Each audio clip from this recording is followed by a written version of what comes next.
was late evening when I arrived at the cabin. The sun was setting, casting long, eerie shadows across the forest.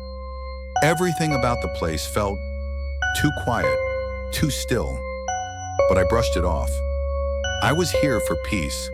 The cabin's interior was rustic and cold. The scent of damp wood filled the air, and every creak of the floorboards echoed like a whisper.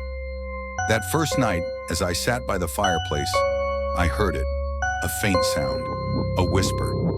At first I thought it was just the wind, but no, it was deliberate, soft, almost like a voice. My chest tightened as I stepped outside. The cold night air hit me like a wall. The forest around the cabin was darker than it should have been, the trees stretching endlessly into the blackness. I scanned the woods with my flashlight, and that's when I saw it. Symbols, strange, jagged carvings etched into the bark of the trees.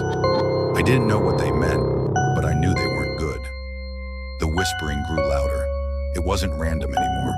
It was forming words I couldn't quite understand, but felt deep in my gut. Then I turned back to the cabin and froze. Carved into the wooden door were the words, "Leave while you can." My breath caught. My hands started shaking. Before I could move, the door slammed shut with a deafening bang. The force of it shook the air, and when I tried to open it, it wouldn't budge. That's when the whispers turned to screams, piercing, echoing all around me. I shone my flashlight into the trees and my stomach dropped. Figures, shadowy figures with hollow, glowing eyes stared back at me. I ran. I didn't care where, I just ran. The forest seemed alive. Branches clawed at me, whispers chased me. The screams rang in my ears. Finally, I saw my car. My hands were shaking so badly I could barely get the key into the lock.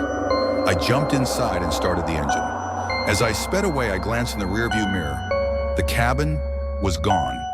All that remained was a thick, swirling fog, but within the mist I saw them, those glowing eyes still watching. I didn't stop driving until I hit the highway. The whispers, they stopped. But even now I can't shake the feeling that something followed me.